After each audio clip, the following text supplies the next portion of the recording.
A dog is a man's best friend. Loyal, vicious, aggressive. Well, 1 out of 3 is not too bad. He lives across the street, but it's 118 degrees outside today, so we decided to sneak in the door and camp out here where it's nice and cool. Go home. You don't belong here. Say goodbye, YouTube. In about 5 minutes, say goodbye to that pillow, too.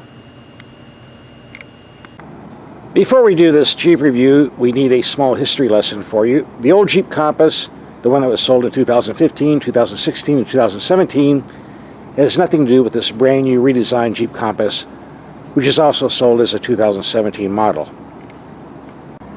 To get to the point, Jeep didn't want to wait until 2018 model years to introduce this all-new Compass, so we have two 2017s, the old one and the new one, which will be confusing at trade-in time, but that's a whole different video. You can easily distinguish the old Compass from the new one by this front-end design, which has been done to look like the more expensive and larger Jeep Cherokee. Here's the Jeep Cherokee we tested last year and did a video on. You can see some of the similarities in the styling with the new Compass. Close enough. The new Compass is 6.4 inches longer than the old one, 2.6 inches wider, and has 27 cubic feet of rear storage space, more than the old Compass and actually more than the Jeep Cherokee. And yeah, there is a spare tire under there. A large one, too. Thank you, Jeep. Yes, the rear seats do fold if you want to carry more cargo. If you watch my videos, one of the first things we do when we get a vehicle is take the headlights out in the dark and see how they work. We're going to do that right now. It's dark enough, so let's check out these headlights. All 2 of them. Here we have the brights on a building 100 feet away. Lots of light, no complaints, but we go to low beam. Bright light, but it cuts off almost to the base of the wall. That's a very short distance. All right for city driving, but from the country, maybe not so good. Let's try a longer distance. Now this building is 300 feet away. Excellent brights. Really lights up the landscape here. But we go to low beam, doesn't reach at all. If you're driving on backcountry roads or on back roads where it's really dark,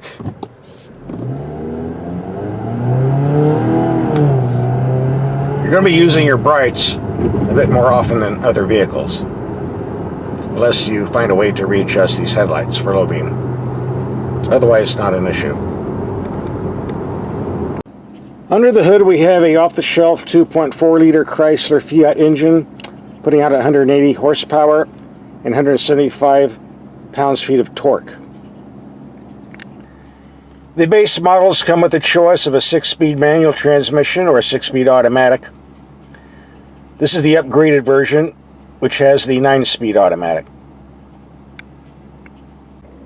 We also had the all-wheel drive version, which offers automatic all-wheel drive, snow, sand, mud, or a 4-wheel drive lock for serious off-roading. There's also a Trailhawk package offering a lower gear system, as well as options like skid plates and tow hooks and the like, starting at around $30,000. The base price of a 2-wheel drive Compass runs around $21,000 with the 6-speed manual transmission. We had the limited version, which includes a lot of standard equipment and a higher price tag. I got the price sticker, so let's take a closer look.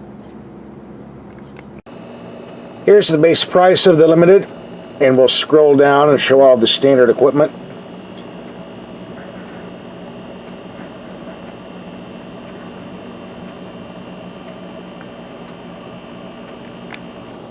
Now as we scan, we'll get to the optional equipment.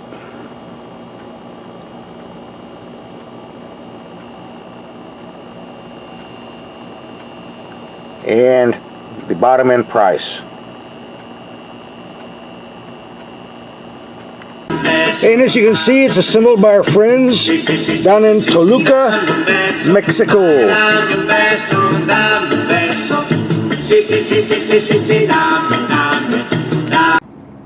The fuel economy rating on this particular vehicle with all-wheel drive is rated at 22 city, 30 highway with an average of 25 mpg.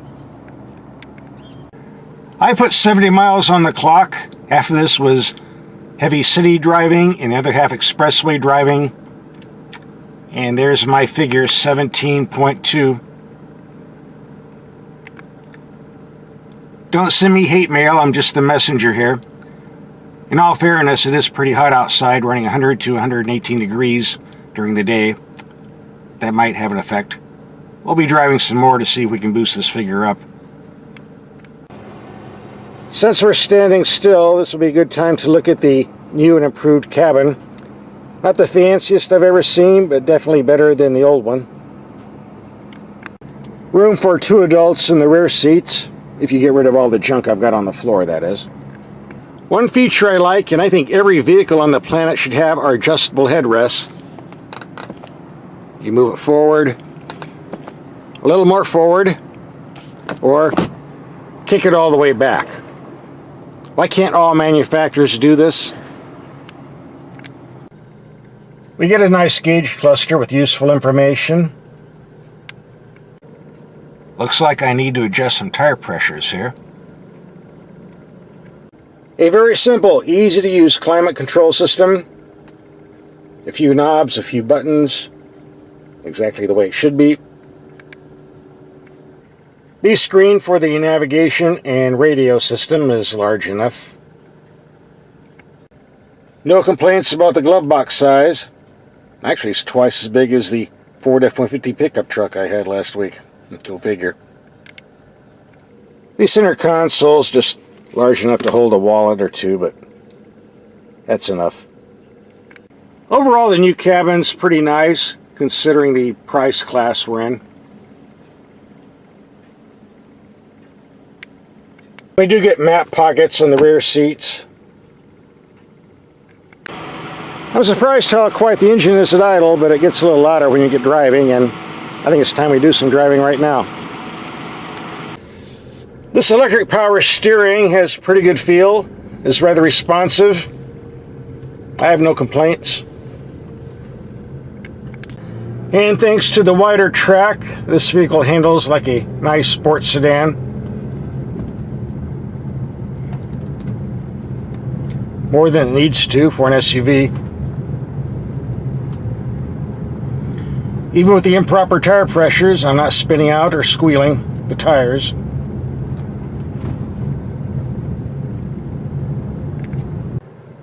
If you watch my videos, you know I test suspension comfort by driving over speed bumps. So we're going to give it a try here. Driving 25 to 35 miles per hour. Here comes speed bump number 1 at 25. Loud noise, but didn't feel anything. Here's another one at 30. Again, a loud noise, but don't feel it. Another one. And here comes a big, nasty one. I'm rather surprised at the loud, clunky noises we heard on that speed bump test, because even though it sounded pretty bad, I didn't feel too much. This is a pretty comfortable vehicle, so I'll just leave you with that.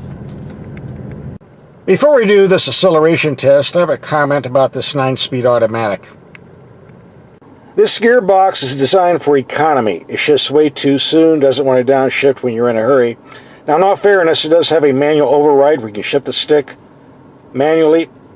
But in the automatic mode, there's no sport mode that I can find. It would make a big difference if there was. So, if you want to go fast, you just have to floor the gas pedal and hope for the best, or shift manually. So let's give it a shot. Yeah, that quiet engine isn't so quiet now, is it?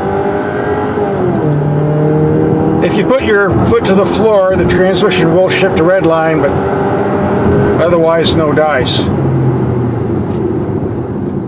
Very strong brakes, by the way. A lot of testers have been complaining that the brakes on the new Compass are very touchy, and they're correct. You just barely touch it and boom, it wants to stop right away, but that's good. That's what I want. Better responsive brakes than mushy brakes, right? After a couple of days, you'll get used to the system and the way it works, so don't worry about that. For those of you who like to go off-roading, the Trailhawk package gives you 8.5 inches of ground clearance. On this Limited, it's 8.2 inches, which is still pretty good. I don't know what the ground clearance is on the base two-wheel drive, but then again, if you get the base two-wheel drive, you probably won't be going off-road that much. I was planning some off-road trips, but it's been raining for 6 days in a row, and it's very, very muddy out in the sticks, and I don't like getting stuck in the mud. So, it's a toss-up. If we go, we go. If we don't, sorry guys. In daily commuting, this is a fairly comfortable vehicle to drive. A very good driving position.